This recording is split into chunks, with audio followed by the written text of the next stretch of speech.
చంద్రబాబు నాయుడు గారు ఈ మధ్యకాలంలో మేనిఫెస్టో అని కిచిడి వాగ్దానాలన్నీ కలిపాడు. కర్ణాటకలో నుంచి కొన్ని, తెలంగాణలో నుంచి కొన్ని, అన్ని రకాల మేనిఫెస్టోలన్నీ వాళ్ళ హామీలన్నీ కలిపి ఒక కిచిడి మేనిఫెస్టో తీసుకొచ్చాడు. ఆ కిచిడి మేనిఫెస్టో తీసుకొచ్చిన ఈ చంద్రబాబు అందులో భాగంగా వాళ్ళు చూపించే గ్రాఫిక్స్, అందులో భాగంగా వాళ్ళు నడిపించే ఎల్లో మీడియా డిబేట్లు, వారు చేసే ప్రచారాలు ఆలోచన చేయమని అడుగుతా ఉన్నాను. ఇదే పెద్ద మనిషి చంద్రబాబు నాయుడు గారు చేసే వాగ్దానాలకు శకుని చేతిలో పాచికలకు తేడా ఏమైనా ఉందా అని ఆలోచన చేయమని అడుగుతా ఉన్నా మిమ్మల్ని అందరినీ కూడా. అందుకు భిన్నంగా చంద్రబాబు నాయుడు గారి క్యారెక్టర్కు భిన్నంగా మనందరి ప్రభుత్వం కరోనా కష్ట సమయంలో కూడా ఏమాత్రం కూడా సాకులు చూపకుండా పేదలందరికీ కూడా మేనిఫెస్టోలో ఇచ్చిన ప్రతి మాట ప్రకారం సంక్షేమ పథకాలన్నీ కూడా ప్రతి ఇంటికి అందించాం, ఇంటింటికి అందించాం. నేరుగా మీ బిడ్డ బటన్ నొక్కుతా ఉన్నాడు. నేరుగా నా అక్క చెల్లెమ్మల కుటుంబాల ఖాతాల్లోకి డీబీటీ పద్ధతిలో ఎక్కడా ఎవరు లంచాలు అడగడం లేదు, ఎక్కడా ఎవరు వివక్ష చూపడం లేదు. నేరుగా నా అక్క చెల్లెమ్మల కుటుంబాల ఇళ్లకు అక్షరాల 2,65,000 కోట్ల రూపాయలు నేరుగా మీ బిడ్డ బటన్ నొక్కడం, నేరుగా నా అక్క చెల్లెమ్మల కుటుంబాల ఖాతాల్లోకి వెళ్ళిపోవడం జరుగుతా ఉన్న పరిస్థితిని గమనించమని అడుగుతా ఉన్నా. ఇక నాన్ డీబీటీ పద్ధతిలో అయితే ఇళ్ల స్థలాల మార్కెట్ విలువ తీసుకోకుండా మన దగ్గర ఉన్న భూములను కూడా వాటి విలువ కూడా తీసుకోకుండా కేవలం మనం సేకరించిన భూముల విలువను మాత్రమే తీసుకుని మనం చేసిన నాన్ డీబీటీ కింద మనం చేసిన ఖర్చు ఈ 58 నెలల కాలంలో విద్యా కానుకైతేనేమి, సంపూర్ణ పోషణమైతేనేమి, గోరు ముద్దైతేనేమి, ఇలాంటి పథకాలకు చేసిన ఖర్చు 1,10,000 కోట్ల రూపాయలు. మొత్తంగా డీబీటీ, నాన్ డీబీటీ ఈ రెండు కూడా కలిపితే ఈ 58 నెలల కాలంలో మీ బిడ్డ ప్రభుత్వంలో మనం 3,75,000 కోట్ల రూపాయలు ఖర్చు చేశాం. డీబీటీ పద్ధతిలో, నాన్ డీబీటీ పద్ధతిలో. అంటే ఏటా ఈ పథకాల మీద మీ బిడ్డ ప్రభుత్వంలో గతంలో ఎప్పుడూ చూడని విధంగా జరిగిన ప్రజలకిచ్చిన సొమ్ము సంవత్సరానికి 75,000 కోట్ల రూపాయలు. అది కూడా మనం చాలా కష్టపడితే, ఎక్కడా కూడా లంచాలు లేకుండా చేస్తే గతంలో ఎప్పుడూ జరగని విధంగా సంవత్సరానికి 75,000 కోట్ల రూపాయలు పేదలకు అందించగలిగాం. మనందరి ప్రభుత్వం చేస్తున్న సంక్షేమాన్ని, ఇంటింటి అభివృద్ధిని చూసి తట్టుకోలేక ఈర్ష్యతో రాష్ట్రం శ్రీలంక అయిపోతుంది అని చెప్పి గతంలో ఇదే ఈనాడు, గతంలో ఇదే చంద్రబాబు నాయుడు గారు ఎన్నెన్నో సందర్భాలలో కూడా వాదించడం కూడా మన కళ్ళ ఎదుటే కనిపిస్తా ఉన్న సత్యం. ఇప్పుడు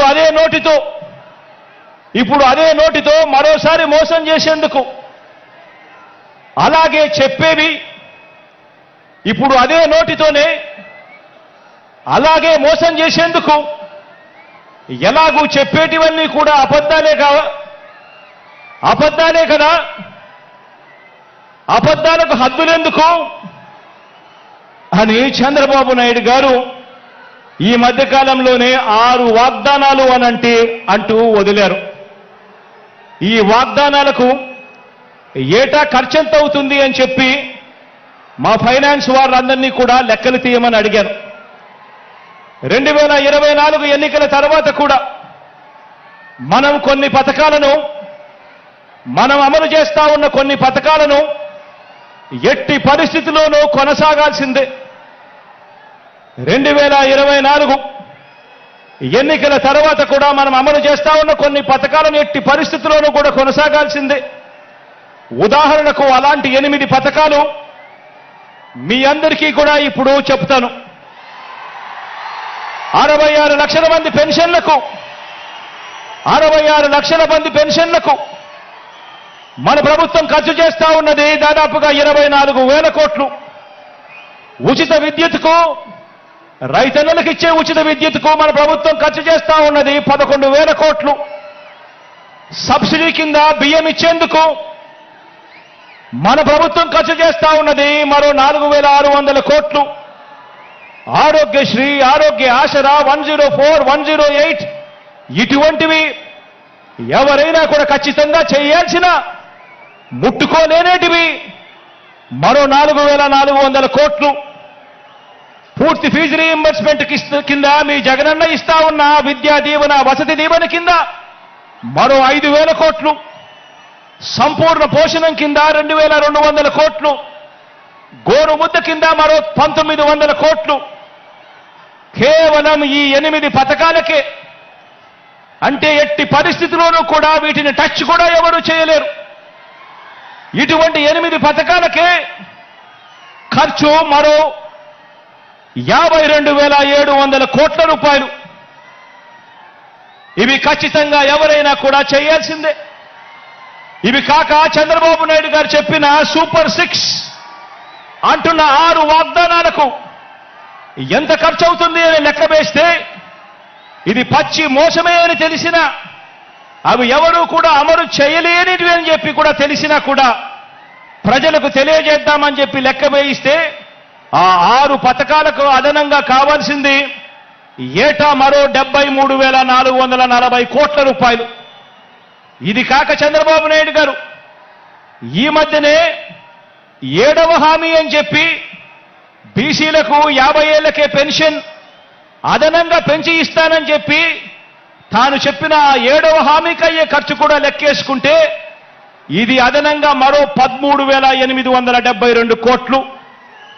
అంటే చంద్రబాబు నాయుడు గారు చెప్పిన 6 6లు, చంద్రబాబు నాయుడు గారు చెప్పిన 6 పథకాలకు ఈ 7వ పథకానికి ఈ రెండు కలిపితే 87,312 కోట్లు. ఇంతకు ముందు నేను చెప్పినట్టుగా 8 స్కీములకు ఎవరైనా కూడా టచ్ చేయలేని ఈ స్కీములకు ఖచ్చితంగా ఎలాగూ చేయాల్సిన అవసరం ఉన్న ఈ స్కీములకు ఖర్చు అయ్యేది మరో 52,700 కోట్లు. అంటే రెండు కలిపితే అక్షరాల 1,40,000 కోట్ల రూపాయల గురించి చంద్రబాబు గారు చెప్తా ఉన్నారు. ఆలోచన చేయమని అడుగుతా ఉన్నాను. ప్రతి సంవత్సరం 1,40,000 కోట్ల రూపాయలు అంటే మనం ఎంతో కష్టపడితే ఎక్కడా లంచాలు లేకుండా ప్రజల చేతికే ఇస్తే గతంలో ఎప్పుడూ జరగని విధంగా పాలనలో ఎన్నో మార్పులు తీసుకువచ్చి మరీ పాలన చేస్తే మీ బిడ్డ ప్రభుత్వం ఎప్పుడూ జరగని విధంగా లంచాలు లేకుండా, వివక్షలు లేకుండా పూర్తిగా కట్టడి చేసి ఎంతో కష్టపడితే ఇవ్వగలిగింది సంవత్సరానికి 75,000 కోట్లయితే మరి ఇవాళ చంద్రబాబు నాయుడు గారు చెప్తా ఉన్న హామీలు ఇప్పటికే 1,40,000 కోట్ల రూపాయలు దాటుతా ఉన్నాయి అనంటే ఇక ఆలోచన చేయండి. ఈ పెద్ద మనిషి చంద్రబాబు నాయుడు గారు చెప్పే ఈ హామీలు మళ్ళీ ప్రజలను ఎంతగా మోసం చేసేందుకు చెప్తా ఉన్నాడు అని ఒక్కసారి ప్రతి ఒక్కరూ కూడా ఆలోచన చేయమని అడుగుతా ఉన్నా. మరి ఈ డబ్బు ఎక్కడి నుంచి తెస్తారు అని అంటే చంద్రబాబు గారు మాట్లాడరు. ఇదే అంశాల మీద సుదీర్ఘంగా కూడా ప్రజలందరికీ కూడా తెలియాలి అని అసెంబ్లీలో సుదీర్ఘంగా దీని గురించి వివరించడం కూడా జరిగింది. పేద ప్రజలు మరొక్కసారి నమ్ముతారేమో, మోసం చేద్దామన్న కుటిల ఆలోచనతో బాబు ఈ వాగ్దానాలన్నీ కూడా చేస్తా ఉన్నాడు. ఎలాగో అబద్ధాలు చెప్పేటప్పుడు ఆ అబద్ధాలకు హద్దులు ఎందుకని, భావదారిద్ర్యం ఎందుకని చంద్రబాబు నాయుడు గారు అబద్ధాలు చెప్పే సిద్ధాంతాన్ని నమ్ముకున్నాడు. నమ్మిన వాడు మునుగుతాడు, నమ్మించిన వాడు దోచుకోగలుగుతాడు అన్నది బాబు సిద్ధాంతం. బాబు మేనిఫెస్టో ఏ ఒక్కరైనా కూడా నమ్మటం అంటే బంగారు కడియం ఇస్తానని చెప్పి ఆ పులిని నమ్మినట్టుగానే, ఆ కథలో పులిని నమ్మినట్టుగానే ప్రజలందరూ కూడా మోసపోతారు అని కూడా ఈ సందర్భంగా తెలియజేస్తా ఉన్నా. ఆలోచన చేయమని అడుగుతా ఉన్నా. ఈ 58 నెలల్లో 130 సార్లు మీ బిడ్డ బటన్ నొక్కాడు. ఈ 58 నెలల్లో ప్రజల కోసం మీ బిడ్డ 130 సార్లు బటన్ నొక్కాడు. దాదాపుగా 2,70,000 కోట్ల రూపాయలు డీబీటీగా నేరుగా నా అక్క చెల్లెమ్మల కుటుంబాల ఖాతాల్లోకి నేరుగా పంపించాం. దేశ చరిత్రలోనే ఇదొక రికార్డు. మన రాష్ట్రంలో ఎప్పుడూ జరగని విధంగా, మనం ఎప్పుడూ కూడా చూడని విధంగా ఈరోజు ఈ కార్యక్రమం ఈ 58 నెలల్లో జరిగింది అనంటే అది కేవలం మీ జగన్కు మాత్రమే సాధ్యమైంది. అది కేవలం వైఎస్ఆర్ కాంగ్రెస్ పార్టీకి మాత్రమే సాధ్యమైంది అని కూడా చెప్పడానికి గర్వపడతా ఉన్నా.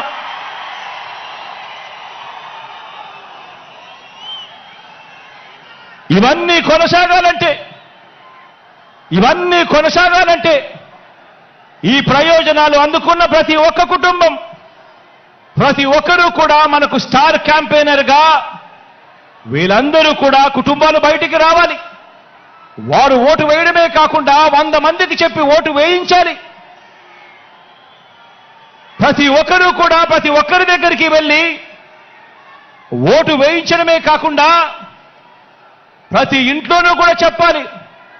పొరపాటు జరిగితే పేదవాడి భవిష్యత్ అంధకారం అవుతుంది అని చెప్పి ప్రతి ఇంట్లోకి వెళ్ళి చెప్పాలి. ప్రతి గ్రామంలోనూ వెళ్ళి వివరించాలి. పార్టీ కార్యకర్తలు, నాయకులు, అభిమానులు, వాలంటీర్లు మీ పాత్ర ఎంతో కీలకం. ప్రతి ఇంటికి, ప్రతి పేదకు, ప్రతి ఓటరుకు ఈ ఎన్నికలు ఎంత ముఖ్యమో ప్రతి ఒక్కరూ కూడా వివరించాల్సిన అవసరం ఉంది. ఈ ఎన్నికల్లో వేసే ఓటు వచ్చే 5 సంవత్సరాలలో వారి భవిష్యత్తును ఎలా మారుస్తుందో వివరించటం చాలా అవసరం.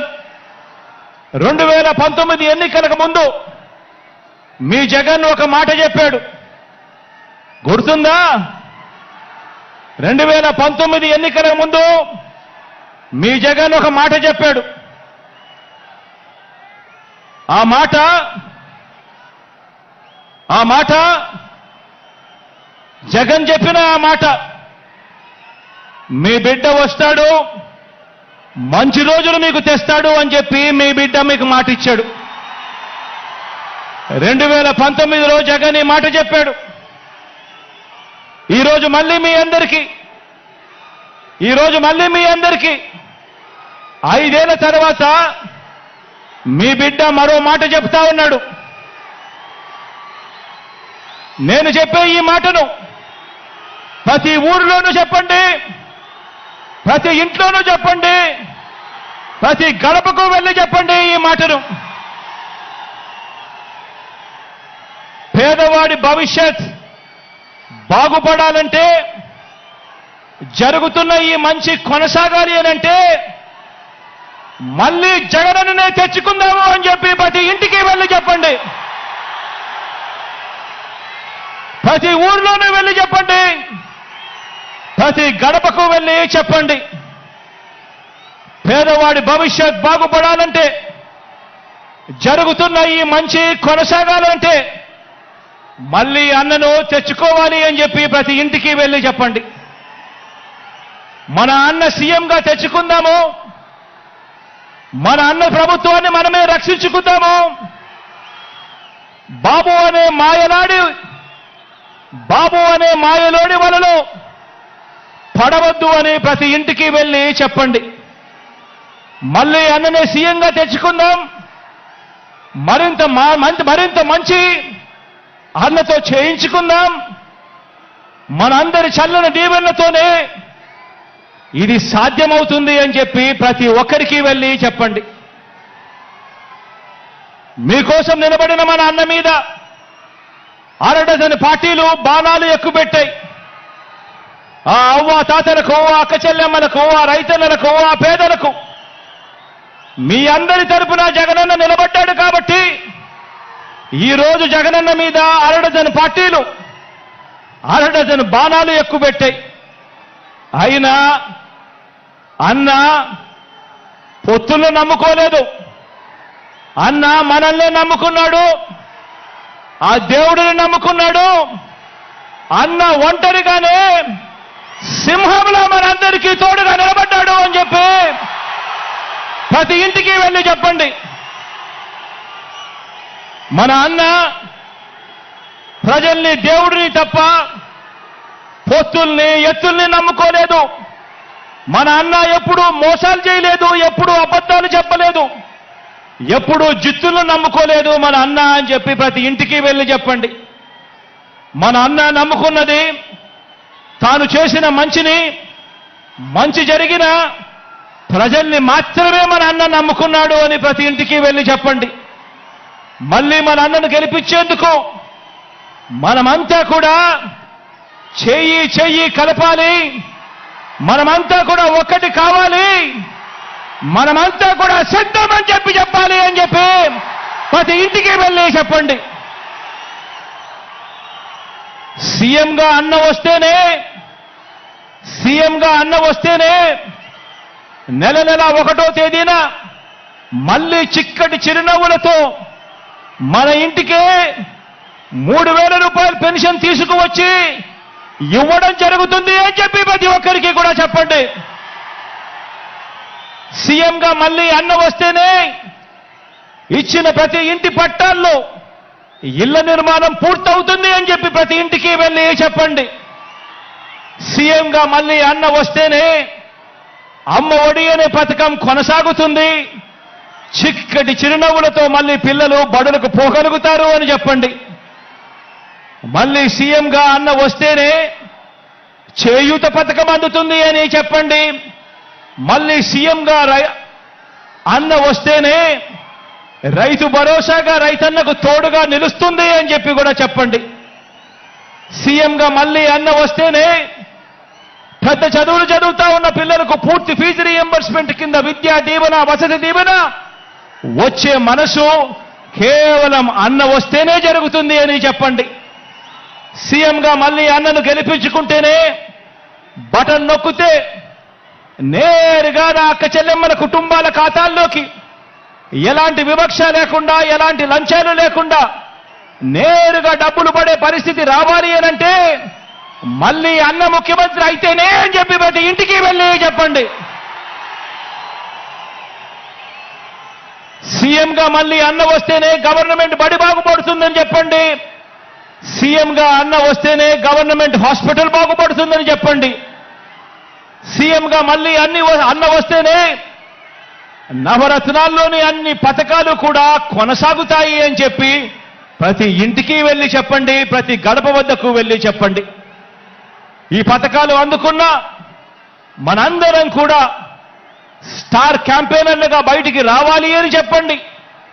ప్రతి ఒక్కరం కూడా ఫ్యాన్ గుర్తు మీద అసెంబ్లీకి 1 ఓటు, పార్లమెంటు 1 ఓటుకు వేస్తేనే మళ్ళీ అన్న సీఎం అవుతాడు, అన్ని పథకాలు కూడా మన ఇంటికే వస్తాయి అని చెప్పి ప్రతి ఇంటికి వెళ్ళి ప్రతి అక్కకు చెప్పండి, ప్రతి చెల్లమ్మకు చెప్పండి, ప్రతి అవ్వకు చెప్పండి, ప్రతి తాతకు చెప్పండి, ప్రతి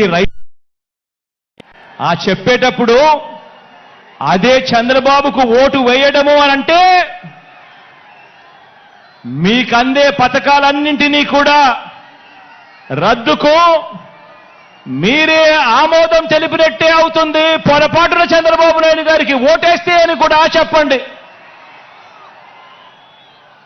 మళ్ళీ జన్మభూమి కమిటీలు వస్తాయి, మళ్ళీ లంచాలు, వివక్షల రాజ్యం మళ్ళీ గ్రామాలలో చెలరేగుతుంది. మళ్ళీ అవ్వలు, తాతలు, రైతన్నలు క్యూలో నిలబడే పరిస్థితి, గవర్నమెంట్ ఆఫీసుల చుట్టూ తిరిగే పరిస్థితి, ఎండనక వాననక ఎవరైనా చనిపోతే కానీ ప్రభుత్వ పథకాలు మళ్ళీ అందని పరిస్థితి మళ్ళీ వస్తుంది అని చెప్పి ప్రతి ఇంటికి వెళ్ళి చెప్పండి. పొరపాటున చంద్రబాబు నాయుడు గారికి ఓటు వేయటము అంటే మీ ఇంటికి వచ్చి పెన్షన్ అందిస్తా ఉన్న వాలంటీర్ వ్యవస్థ రద్దుకు మీరే ఓటు వేసి బలపరిచినట్టే అని చెప్పి ప్రతి ఇంటికి వెళ్ళి చెప్పండి. బాబుకు ఓటు వేయడము అనంటే గవర్నమెంట్ బడిలో ఇంగ్లీష్ మీడియం రద్దుకు మీరే ఓటు వేయడమే అని చెప్పి, ఓటు వేసినట్టే అని చెప్పి ప్రతి ఇంటికి వెళ్ళి చెప్పండి. బాబుకు ఓటు వేయడము అంటే గవర్నమెంట్ బడిని మళ్ళీ కార్పొరేట్లకు అమ్మేయడమే అని చెప్పి ప్రతి ఇంటికి వెళ్ళి చెప్పండి. పొరపాటున బాబుకు ఓటు వేయడమే అంటే మళ్ళీ వైద్యం కోసం అప్పులు కావటమే అని చెప్పండి. పొరపాటున బాబుకు ఓటు వేయటము అంటే రైతన్నలు రైతు భరోసాను వదులుకోవటమే అని, మళ్ళీ మోసపోవటమే అని ప్రతి ఇంటికి వెళ్ళి చెప్పండి. పొరపాటున బాబుకు ఓటు వేయటము అంటే చంద్రముఖిని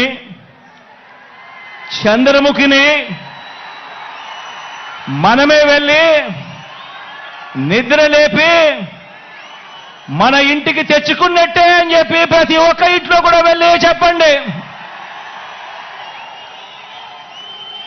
మనం చేసిన మంచిని చూపించి మనం ఓటు అడుగుతా ఉన్నాం. గతంలో ఎప్పుడూ కూడా చంద్రబాబు నాయుడు గారు మంచి చేయలేదు కాబట్టి మాయ చేసి చంద్రబాబు ఓటు అడుగుతా ఉన్నాడు అని ప్రతి ఇంటికి వెళ్ళి చెప్పండి.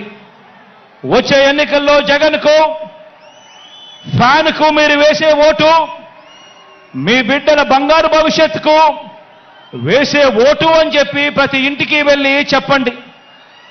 వచ్చే ఎన్నికల్లో ఫ్యాన్కు మీరు వేసే ఓటు మన పేదరికం సంఖ్యలను తెంపుకోవడానికి, మన భవిష్యత్ కోసం మనం వేసుకుంటా ఉన్న ఓటు అని కూడా చెప్పండి. ఫ్యాన్ ఇంట్లోనే ఉండాలి, సైకిల్ ఇంటి బయటే ఉండాలి, తాగేసిన టీ గ్లాసు సింక్లోనే ఉండాలి అని ప్రతి ఇంటికి వెళ్ళి చెప్పండి. ప్రతి అక్కకు వెళ్ళి చెప్పండి, ప్రతి చెల్లెమ్మకు వెళ్ళి చెప్పండి.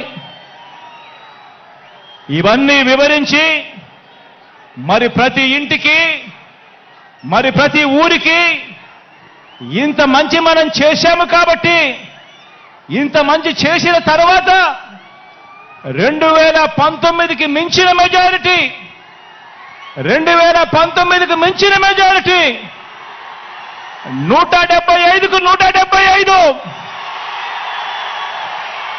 25 ఎంపీలకు 25 ఎంపీలు గెలవడానికి మనమంతా కూడా సిద్ధమేనా?